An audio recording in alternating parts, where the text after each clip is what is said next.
오늘 우리가 살펴보는 이사야서 53장 말씀, 특별히 이사야서에서는 예수님께서 어떠한 삶을 살아가시고 우리를 위해서 어떤 일을 당하실지에 관해서 이 메시아에 관한 말씀이 가득한 것이 바로 이 이사야서 말씀입니다. 그 중에서 이 이사야 53장 말씀은 우리가 예수님의 고난과 관련돼서 또한 예수님의 십자가 죽음과 관련돼서 우리가 잘 알고 있는 말씀입니다. 이번 주에 이 고난 주간 중에서 한 구역과 같이 구역 예배를 드리는 중에 이런 것을 말씀하시는 집사님이 계셨습니다.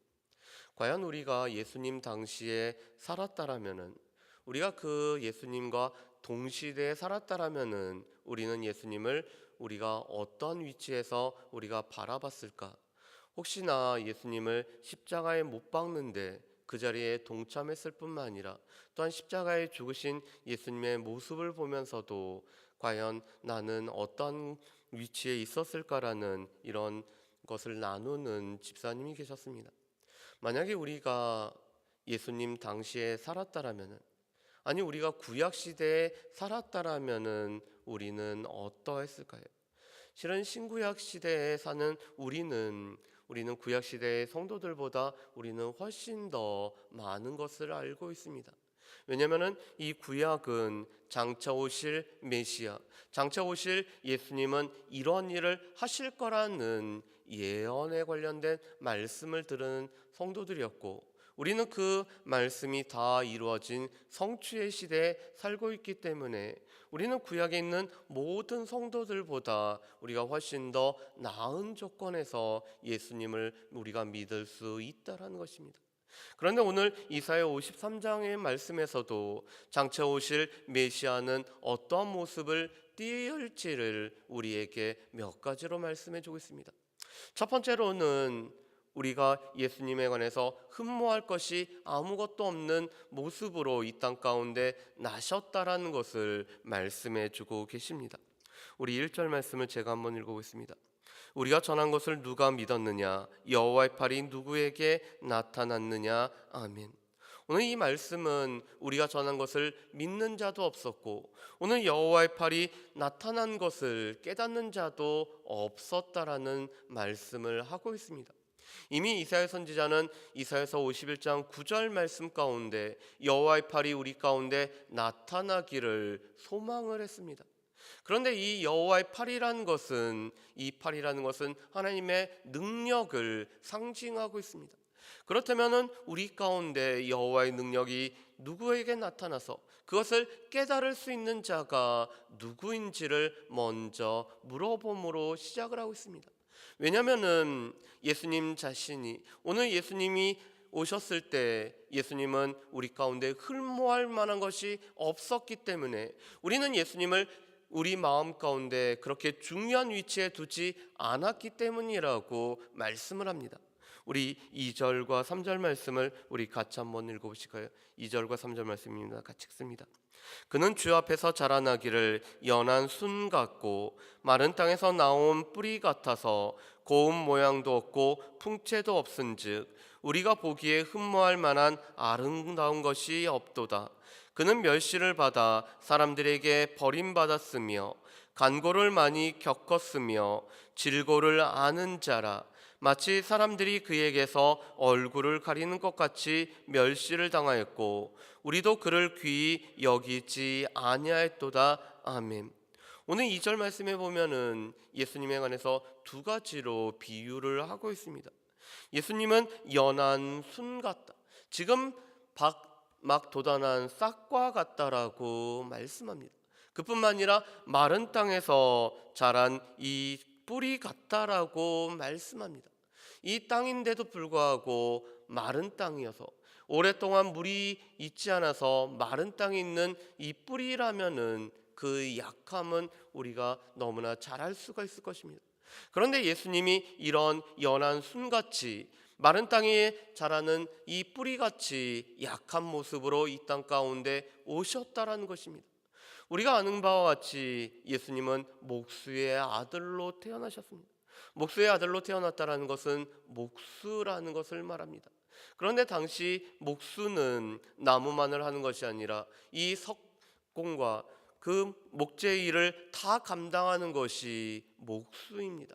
다시 말해서 그의 손은 늘 거칠 뿐이며 또한 그의 몸 자체가 이 목수의 일로 인해서 늘 이 사람들이 보기에 흠모할 만한 것이 없는 이 직업을 가지고 태어나셨다는 것을 말씀합니다. 그뿐만 아니라 예수님이 자랐던 곳은 이방의 갈릴리라고 해서 많은 사람들이 별로 중요하지 않게 여겼습니다. 그래서 예수님의 제자 중이었던 나다나엘은 나사렛에서 무슨 선한 것이 날 수 있겠느냐라고 말을 하고 있습니다. 예수님이 자랐던 고장 자체가, 예수님이 사셨던 마을 자체가 사람들에게는 멸시를 받는 곳에 자라셨기 때문에 예수님은 무엇보다도 많은 사람들의 이 기대와는 달리 오셨던 예수님이었음을 보게 됩니다. 그뿐만 아니라 3절 말씀에 보면은 예수님이 겪으셨던 것을 세 가지로 말씀합니다.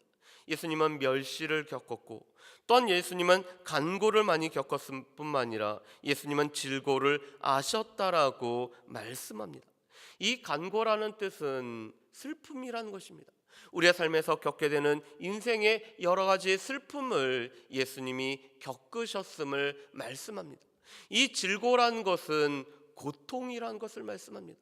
예수님도 또한 이 율법 아래 나시고 또한 이 땅 가운데 살아가시면서 또한 예수님이 시험을 당하셨기 때문에 우리와 똑같은 이 고난을 예수님이 겪으셨음을 말씀합니다. 예수님이 겪으셨던 멸시, 예수님이 겪으셨던 슬픔, 예수님이 겪으셨던 이 고통으로 인해서 사람들은 예수님을 그렇게 중하게 여기지 않았고, 예수님은 그런 모습으로 이 땅 가운데 태어나실 것에 관해서 오늘 이사야 선지자는 우리에게 말씀을 해주고 있습니다.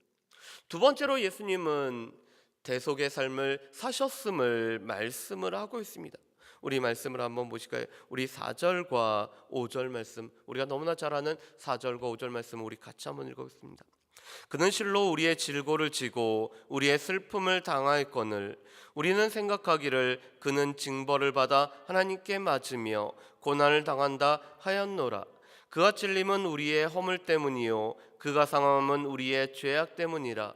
그가 징계를 받음으로 우리는 평화를 누리고 그가 채찍에 맞음으로 우리는 나음을 받았도다. 아멘.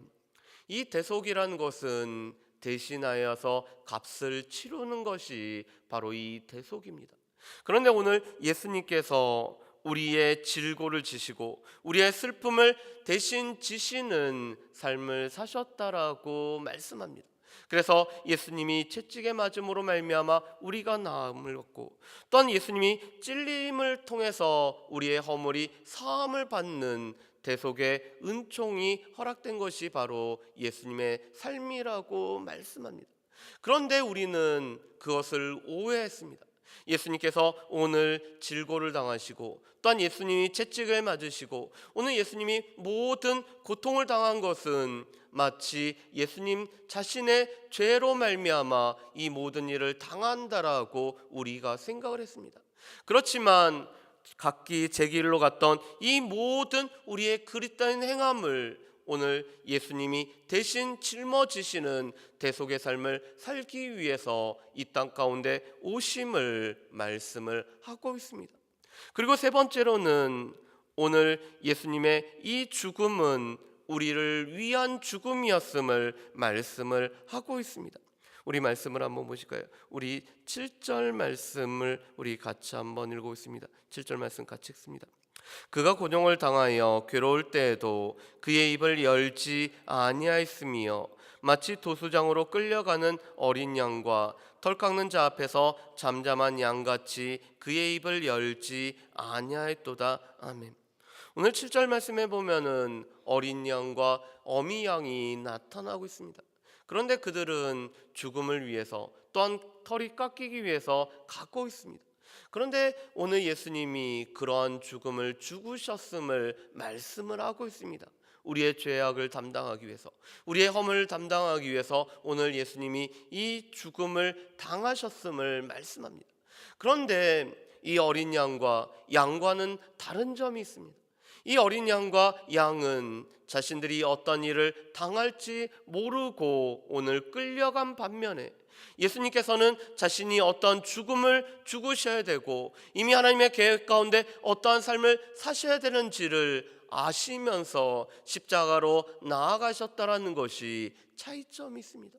오늘 예수님은 수동적으로 오늘 달려서 죽으신 것이 아니라 우리의 죄와 허물을 담당하기 위해서 예수님은 이 십자가의 길을 걸어가셨을 뿐만 아니라 십자가에 오늘 달리시고 하나님의 원하신 대로 모든 것을 이루신 분이 바로 우리 예수 그리스도임을 말씀을 합니다.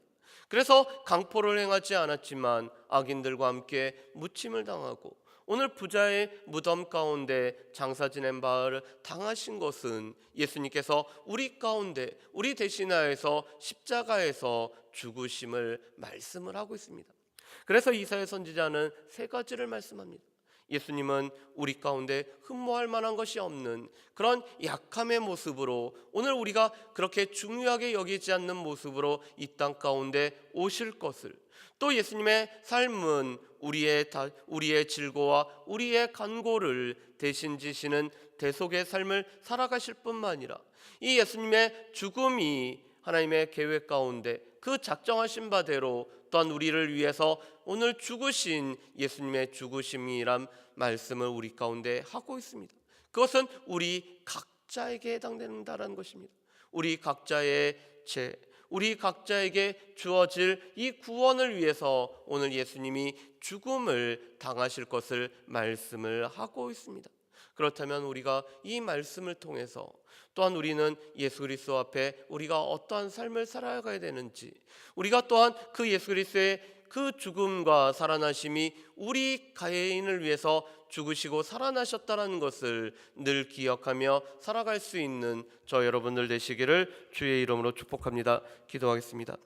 사랑의 풍성하신 아버지 하나님, 예수 그리스도께서 우리를 위해서 대속의 삶을 살아가셨고 또한 우리의 죄와 허물을 대신 지시고 또한 예수님이 십자가로 나아가심으로 말미암아 우리를 살아나게 하셨는데, 우리가 예수 그리스도의 그 생애를 보고 또한 예수 그리스도의 삶을 보면서 그 예수님의 십자가의 고난이 또한 예수님의 죽음이, 예수님의 부활이 우리 자신들을 위해서 주어진 것임을 늘 기억하며 살아갈 수 있는 우리 모두가 되어질 수 있도록 주여 도와주옵소서. 우리 가운데 주님이 짊어지셨던 그 고난을 우리가 또한 이 땅 가운데서 예수 그리스도를 위해서 우리가 짊어지고 또한 예수님의 부활 가운데 나아가야 된다는 것을 늘 기억하며 살아갈 수 있는 우리 모든 주의 백성들 될 수 있도록 주여 도와주옵소서. 감사드리오며 예수님의 이름으로 기도합니다. 아멘.